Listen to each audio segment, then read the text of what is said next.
আপনাদের সকলকে সংগ্রামী যৌথ মঞ্চ এবং পশ্চিমবঙ্গ বঞ্চিত চাকরি প্রার্থী, চাকরিজীবী ও চাকরিহারা ঐক্যমঞ্চের পক্ষ থেকে স্বাগত জানাচ্ছি।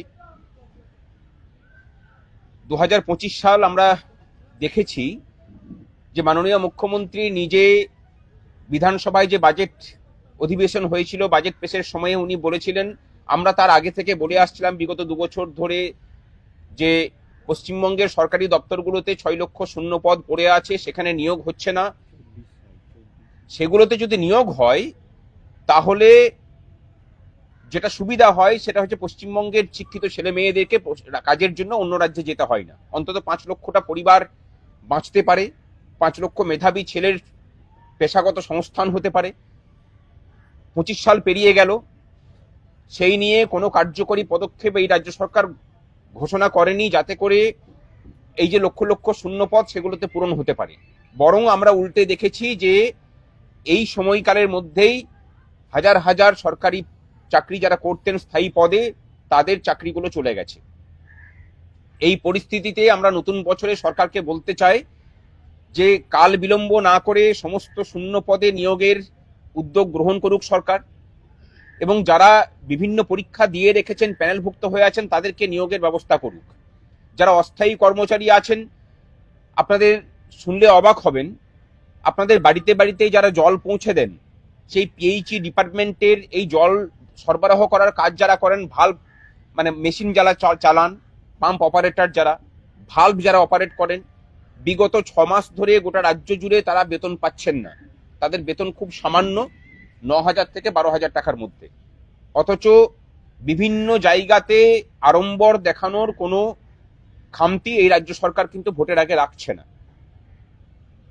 এরপরে আসছে যে আমরা যারা স্থায়ী কর্মচারী আছি এবং পেনশনার আছি, বর্তমান রোপাতে 40% মহার্ঘ ভাতা বকেয়া। আজকের দিনে দাঁড়িয়ে যখন আমরা কথা বলছি তখন সেই বকেয়ার পরিমাণ আরো বেড়ে গেছে। কেন্দ্র সরকার ইতোমধ্যে নতুন পে কমিশন ঘোষণা করেছে, তার সাথে সাযুজ্য রেখে আসাম সরকার গতকাল নতুন পে কমিশন ঘোষণা করেছে। আমরা এই বিষয়ে সরকারের নীরবতাকে লক্ষ্য করে মাননীয় রাজ্যপালকে আমরা চিঠি দিয়েছি যাতে করে উনি হস্তক্ষেপ করেন নতুন পে কমিশন ঘোষণা করার কাজে।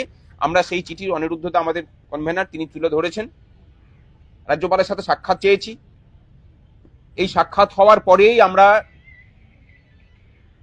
গোটা রাজ্যের প্রত্যেকটা ব্লকে, সাব ডিভিশনে এবং জেলাতে আমরা ডেপুটেশন দেব, এবং তারপরে আগামী 27শে জানুয়ারি 2026 সাল বেলা 12টা থেকে শহীদ মিনারে আমরা অবস্থান জমায়েত করব, মহাসমাবেশ হবে সেখান থেকে।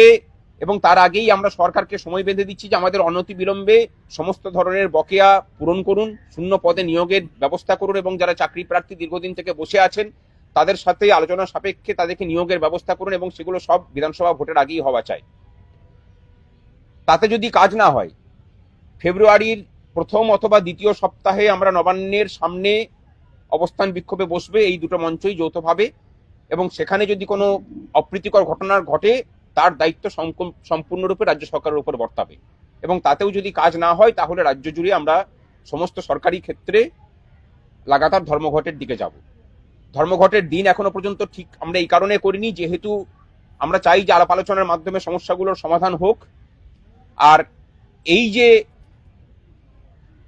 প্রত্যেকটা ক্ষেত্রের যে বঞ্চনা, এই বঞ্চনা নিয়ে সরকারের শাসক দলের যে কর্মচারী সংগঠন বিভিন্ন আছে, কর্মচারী এবং শিক্ষক সংগঠনগুলো, তাদের যে হিরণময় নীরবতা এবং খুব 40% বকেয়ার 4% দিলে তাদের যে সবুজ আবির খেলার ধুম পড়ে, আমরা মনে করি যে কর্মচারীদের এই যে বঞ্চনা, সেই বঞ্চনার দায় তাদেরও।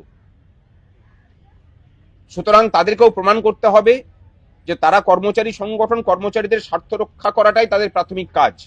এই বঞ্চনা নিরসনের জন্য তারা কি পদক্ষেপ গ্রহণ করেন আগামী দিনে আমরা তার দিকেও নজর রাখবো, এবং রাজ্যের কর্মচারীদের কাছে আবেদন জানাবো যে দলমত নির্বিশেষে আসুন, আমরা এই যে কর্মসূচিগুলোকে নিচ্ছি এই ভোটের আগে সেই কর্মসূচিগুলোকে সফল করার জন্য আমরা পদক্ষেপ গ্রহণ করি।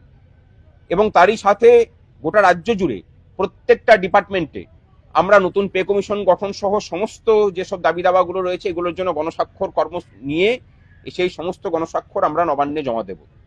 আর তার সাথে আহ, আগামী দিনে এই যে এসআইআর পর্ব চলছে বা আগামী দিনে যে ভোটের কার্য আসবে, যদি প্রয়োজন পড়ে তাহলে হয়তো সেখানেও আমাদের এই আন্দোলন তার প্রভাব পড়তে পারে। সুতরাং এই সমস্ত কিছুই আমরা কোনো কিছু হুমকি মানে আজ পর্যন্ত দিইনি। আমরা যা কিছু বলি সেগুলোকে কাজে করে দেখিয়েছি। আগামী দিনে তীব্রতর কর্মচারী এবং বেকার ছেলেদের, যে ছেলে মেয়েদের এবং চাকরি প্রার্থীদের ক্ষোভের সম্মুখীন রাজ্য সরকার হতে হবে, সেটুকু আমরা আগাম পূর্বাভাস দিয়ে রাখলাম। আপনি বললেন 40% মহার্ঘ ভাতা, আপনি রাজ্যপালের সঙ্গে কি আপনারা দেখা করেছেন, চিঠি দিয়েছেন না দেখা করবেন? মহার্ঘ ভাতা এবং নতুন পে কমিশন গঠন নিয়ে আমরা রাজ্যপালের সময় চেয়েছি, তাকে হস্তক্ষেপ করার আবেদন জানিয়েছি। তিনি কবে সময় দেবেন সেই অনুযায়ী আমরা ব্যবস্থা নেব।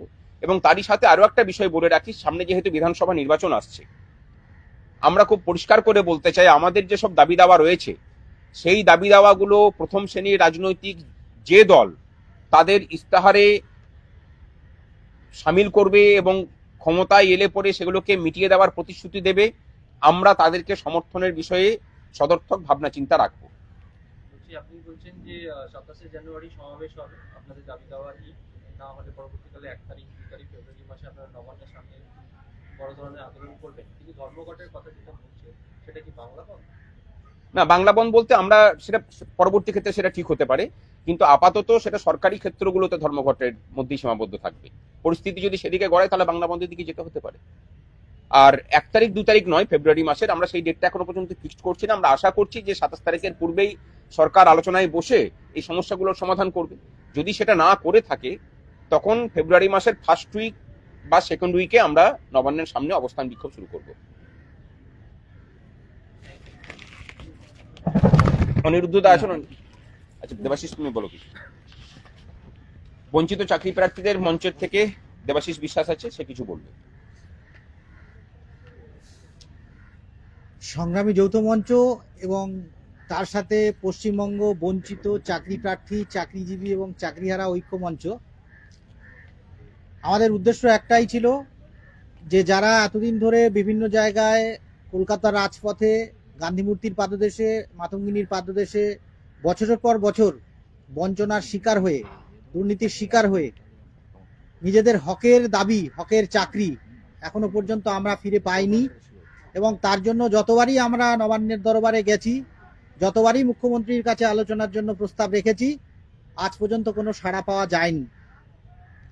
তো এই সমস্ত বঞ্চিত চাকরি প্রার্থীদের, অর্থাৎ আমাদের হকের দাবি দেওয়া মিটিয়ে অবিলম্বে যদি দ্রুত নিয়োগের ব্যবস্থা না করেন, তাহলে যে পদক্ষেপগুলো নেওয়া হচ্ছে, আমরাও সংগ্রামী যৌথ মঞ্চের সাথে ঐক্যবদ্ধভাবে পশ্চিমবঙ্গ বঞ্চিত চাকরি প্রার্থী যতগুলো মঞ্চ আমরা আছি, 10 থেকে 15টা মঞ্চ এবং আরও অনেকগুলো মঞ্চ আমাদের সাথে যোগ হচ্ছে, যারা চাকরি হারিয়েছে তারাও, যারা এখনো পর্যন্ত চাকরি পায়নি, অর্থাৎ দুর্নীতির কারণে যারা আমরা শিকার হয়ে বসে আছি, অথচ আমাদের যোগ্য হকের দাবি আমরা ফেরত পাইনি, সেই দাবি দেওয়াগুলো এবং সংগ্রামী যৌথ মঞ্চের যে দাবি দেওয়াগুলো আছে, সমস্ত কিছু দ্রুত যাতে সমাধান হয় তার লক্ষ্যে এই আগামী প্রোগ্রামগুলো ঘোষণা হলো।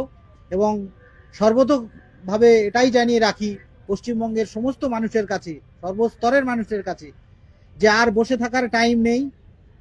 যারা আমরা যোগ্য এখনো রাস্তায় বসে আছি, আপনারা বাড়িতে না বসে থেকে নিজেদের হকের দাবি আদায় করতে, এই সমস্ত কর্মসূচি যাতে আমাদের দাবি আদায় করতে পারি এবং মাননীয়কে বসতে রাজি করাতে পারি এবং যাতে আমাদের দাবি পূরণ হয়, তার লক্ষ্যে কিন্তু আমাদের এই প্রোগ্রামগুলো করা হচ্ছে এবং হবে, এবং আন্দোলন আরো জোরদার হবে, আরো বৃহত্তর হবে।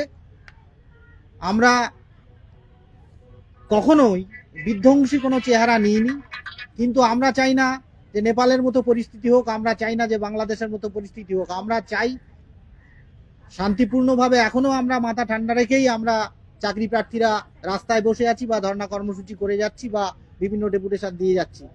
কিন্তু এটা নমনীয়তা মানে এটাই নয় যে আমরা একটা শ্রেণীর দুর্নীতিগ্রস্ত ছেলেরা সাদা খাতা জমা দিয়ে তারা চেয়ারে বসবে আর আমরা আমাদের ন্যায্য অধিকার থেকে বঞ্চিত হব।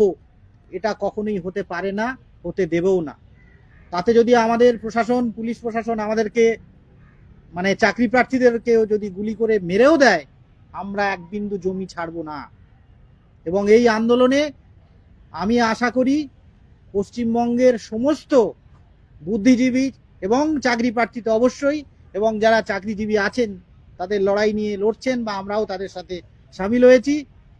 ভবিষ্যতে আন্দোলন আরো জোরদার হবে যদি এই দাবি দাওয়াগুলো পূরণ না হয় ভোটের আগে। অবশ্যই আপনাদের কোনো স্পেসিফিক জিজ্ঞাসা যদি থাকে তাহলে ধন্যবাদ সবাইকে।